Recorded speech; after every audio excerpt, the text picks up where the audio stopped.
25 जून 2026 को सबसे बड़ा झटका लगता है भगवान श्री राम मंदिर के ट्रस्ट के पदाधिकारियों को, क्योंकि इसी दिन आम आदमी पार्टी के नेता संजय सिंह ने जो भगवान श्री राम मंदिर में 11 डील्स हुई थी के सभी डॉक्यूमेंट्स तो राम मंदिर के भ्रष्टाचार के लिए एसआईटी गठन किया गया, उन एसआईटी टीम को वो डॉक्यूमेंट सौंप दिए जाते और उन डॉक्यूमेंट्स में ऐसे मामले खुले हैं देश के सामने जब वो क्लियर हो जाए तो सबका पर्दा हट जाएगा। 1 महीने से भी कम समय में हमारे देश के श्रद्धालुओं ने 1511 करोड़ रुपए की धन वहां पर दान दिया।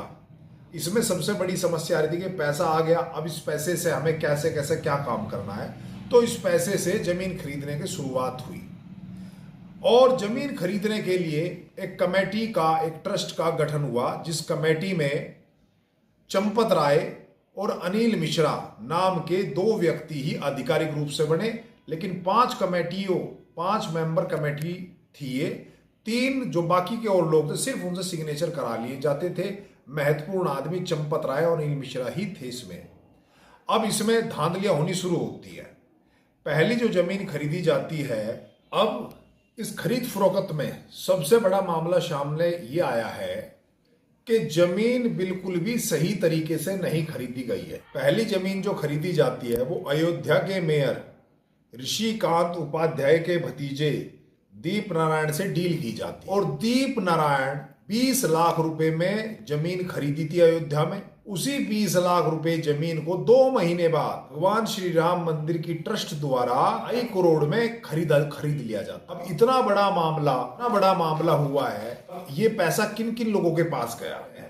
अयोध्या में ट्रस्ट ने 2 लोगों से जमीन और ली, इसमें रामकरण तिवारी और सुल्तान अंसारी थे। 1.2 हेक्टेयर इनसे जमीन खरीदी और ये 1.2 हेक्टेयर जमीन 2.5 करोड़ में खरीदी गई थी। और ट्रस्ट ने इनसे यही जमीन जो 2.5 करोड़ में खरीदी थी 1 महीने 2 महीने बाद नहीं, मात्र 10 मिनट बाद ही 18 करोड़ में जमीन ट्रस्ट को बेच दी जाती थी। अब इतना बड़ा घपला, करीब 15.5 करोड़ का मामला, ये 15.5 करोड़ रुपए किसकी जेब में गए? इसी तरह कई ऐसी डील वहां पर होती है तो फ्रॉड, चोर और जिनके कोर्ट से वारंट जारी हो रहे थे, जो 2018 से अयोध्या से भागे फिर रहे थे, जिनके पीछे पुलिस थी, ऐसे लोगों से भी डील की जाती है। और हम यहाँ पर उनके नाम बता देना चाहते हैं। हरीश पाठक और कुसुम पाठक, जो अयोध्या में फ्रॉड और धोखेबाजी के नाम से कोर्ट के कई केस उन पर चले हुए थे और कोर्ट से उन्हें भगोड़ा घोषित किया गया था और 2018 से ही पुलिस उनके पीछे पड़ी हुई थी। ट्रस्ट के लोगों ने उनसे भी जाकर डील की। ऐसे ही एक भाजपा के वहां पर विधायक है, उन्होंने लोकल के पंडित जी से 20 लाख रुपए में जमीन ली और वही 20 लाख रुपए की जमीन 2.5 करोड़